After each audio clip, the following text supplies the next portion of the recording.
Semua negara Islam menolak adanya HTI. Kecuali Indonesia pernah menerima, pernah membiarkan kan? Iya, betul. Semua menolak semua. Nah itu yang kayak gitu-gitu itu ditangkap, dipelihara oleh Inggris. Yang gitu dipelihara oleh Inggris, maka kantor pusatnya di Inggris.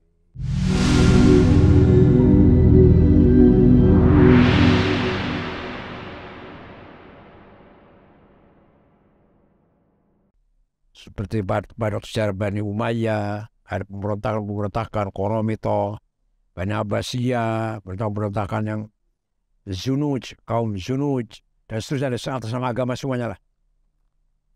Belakangan, atau ringkas cerita begini, tahun 1924 khilafah bubar, sistem khilafah selesai. Turki Utsmaniyah. Ya, Utsmaniyah terakhir dibubarkan oleh tokoh nasionalis sekuler Mustafa Kamal Atatürk. Khilafah hilang, umat Islam goncang, nggak punya pemimpin kan. Kebetulan waktu itu wilayah-wilayah Islam sedang dikangkangi penjajah semuanya. Irak, Mesir, Sudan sedang dijajah oleh Inggris. Ya. Aljazair, Tunis,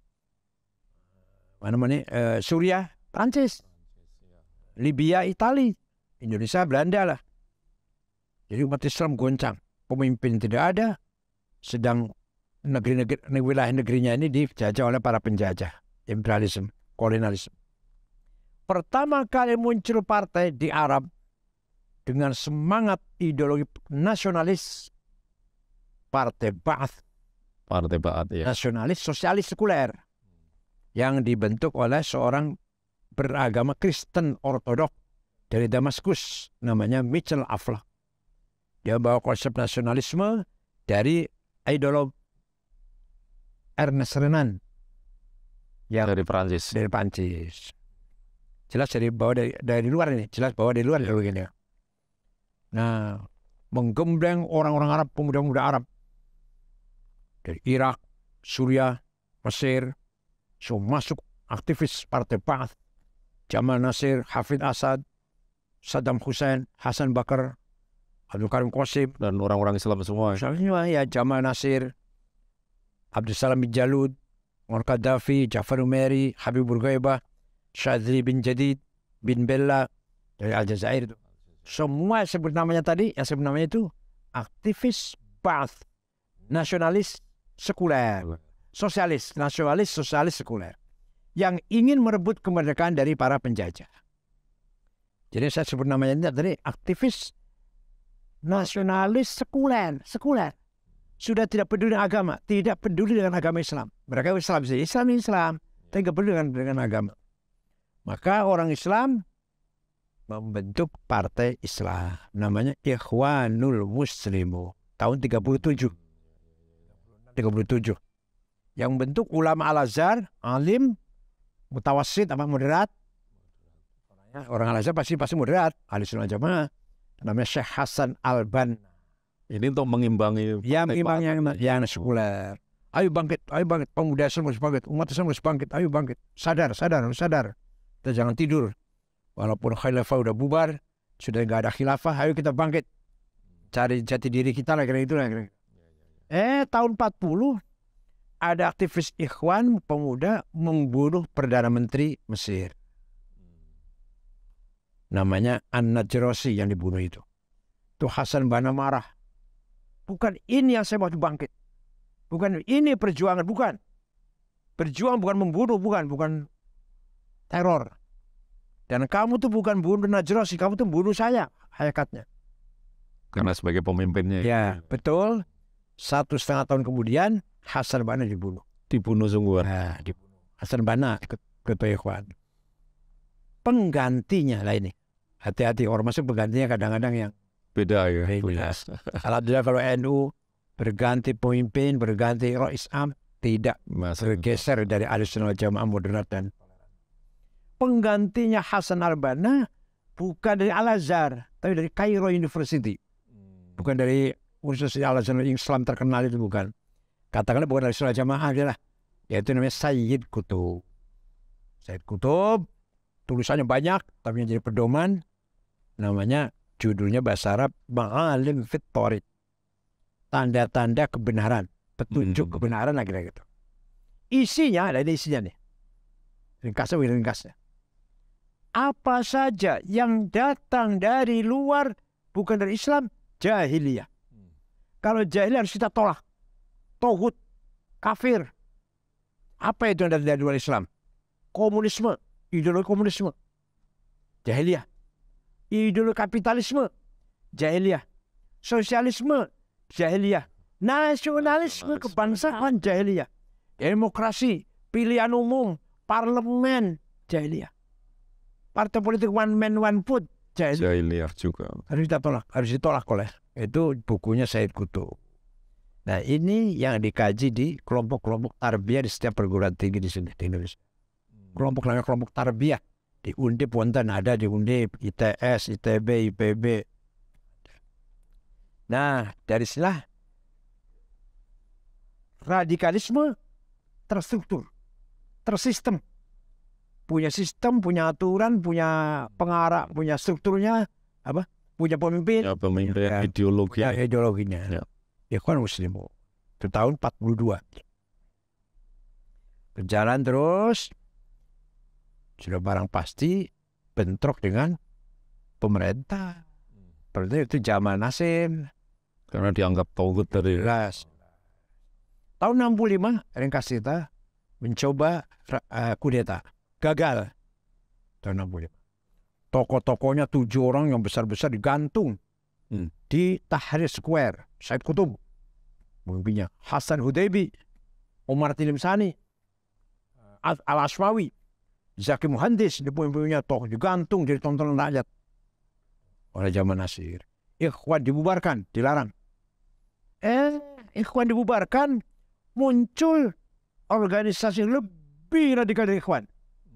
Namanya Jamaah Takfir wal Hijrah. Pendirinya namanya Syukri Ahmad Mustafa, tahun 1969. di Mesir juga. Mesir. Isinya, ajarannya semua kafir kecuali mereka yang gak kafir. Semua harus hal darahnya semua. Nah mereka pertama kali melakukan teror, membunuh wartawan senior namanya Yusuf Sibai. Kemudian membunuh Menteri Agama, Menteri Auqaf namanya Syekh Husain Az-Zahabi.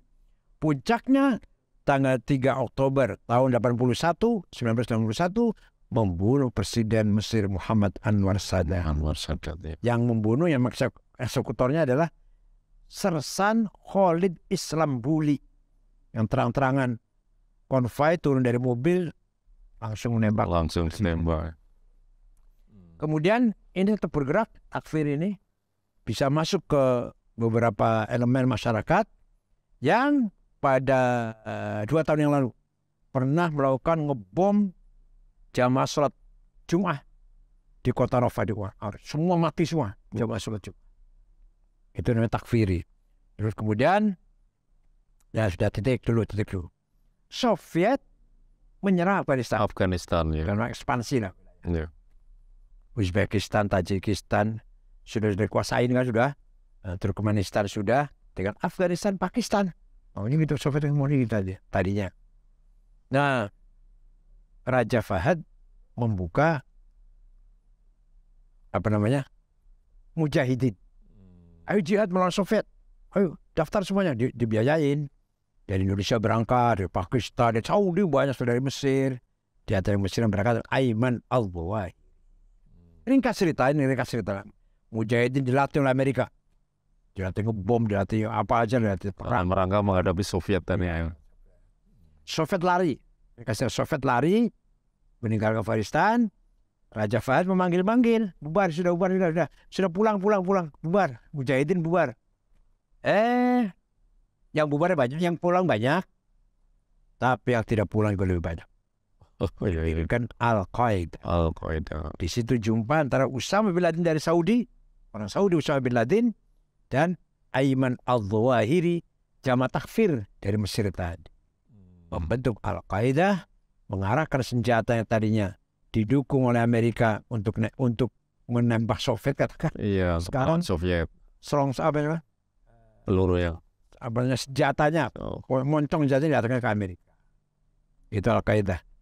Hasil Al-Qaeda merupakan teroris baru setelah takfiri dibubarkan di Mesir. Kalau ISIS lain lagi. ISIS atau bahasa Arabnya Daesh, Darul Islamiyah Irak Suriah, itu didirikan oleh seorang pemuda umur 22 tahun namanya Mus'ab Zarqawi yang domisilinya di Tel Aviv. Gampang sekali bacanya. Artinya apa? Made in Israel. 1000%. 1000%. Walaupun atas nama khilafah. Bagaimana cara merekrutnya tuh, bagaimana cara kampanye ya, kok menarik sekali. Itu memang by design oleh Israel. Pasti. Awal mulanya by design. Kemudian markasnya di kota Mosul, Irak ya. Iya, perbatasan dengan Iran. Di situ jalan raya dari Iran sampai ke Lebanon. Jadi seandainya pemerintah Iran akan mengirimkan tentara untuk membela Suriah, membela Hafid Assad, membela Bashar Assad, ya. Nah, itu langsung tentaranya. Nah, oleh Amerika diposkan di situ, dipusatkan di situ, di Mosul untuk mencegah Iran. Tapi lama-lama ISIS hebat, menguasai kilang minyak, menguasai bank, malah akan sudah mendeklarasikan khilafah, sudah negara Islam Irak Suriah, malah akan menerbitkan uang sendiri, mata uang sendiri. Dan ternyata menarik, dari Prancis yang ikut 1.500, dari Inggris 600, dari Eropa Timur ratusan, setiap negara ada, dan Indonesia termasuk Indonesia, iya. Ikut ISIS itu menarik. Yang heran dari Eropa, Prancis itu separuhnya perempuan, separuh 1.500 itu perempuan. Indonesia juga ada yang keluarga dari Cianjur itu sampai jual mobil, jual tanah, jual apa, berangkat keluarga ke sana. Iya. Anaknya Abu Jibril, anaknya Imam Samudra, berangkat semuanya itu. Ya sudah mati di sana udah. Anaknya Abu Jibril, Imam Samudra. Ada lagi yang namanya Salim Mubarak At-Tamimi dari Pasuruan, yang menantang Pak Muldoko itu Panglima, menantang Pak Sutarman Kapolri, menantang Banser dari sana. Ayo kalau berani ke sini. Sudah mati. Itu dari Pasuruan. Arab itu Arab.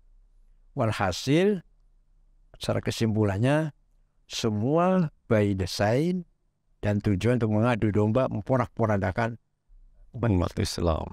Umat Islam tidak sempat untuk berpikir maju, bagaimana maju teknologi, peradaban, ilmu pengetahuan, sains, nggak sempat sudah. Sibuk dalam konflik dan perang. Luar biasa. Nah, ada lagi pecahan dari Ikhwan juga ini, namanya Taqiyuddin Nabhani, orang Palestina, mendirikan Hizbut Tahrir Palestina, gerakan pembebasan Palestina. Bagus kan gerakan Palestina kan, melawan Israel. Nah, mati, meninggal. Sebenarnya meninggal sudah, gantinya lagi. Gantinya Dr. Abdul Qadim membuang kata Palestina, tinggal Hizbut Tahrir. Artinya malah bias apa? Gerakan pembebasan umat Islam dari sekat-sekat nation. Kembali ke khilafah Internasional itu ya. Karena tidak mungkin umat Islam bersatu menang kalau tidak kembali sistem khilafah. Itu acara logika mereka gitu. Semua negara Islam menolak adanya HTI, kecuali Indonesia pernah menerima, pernah membiarkan kan? Iya, betul. Semua menolak semua. Nah, itu yang kayak gitu-gitu itu ditangkap, dipelihara oleh Inggris. Yang gitu dipelihara oleh Inggris, maka kantor pusatnya di Inggris. Ahmadiyah juga kantor pusatnya di Inggris. Syiah radikal juga ada, kendalikan dari sana aja. Walhasil semua itu by design. Gitu kesimpulan saya. Sekarang itu yang teroris.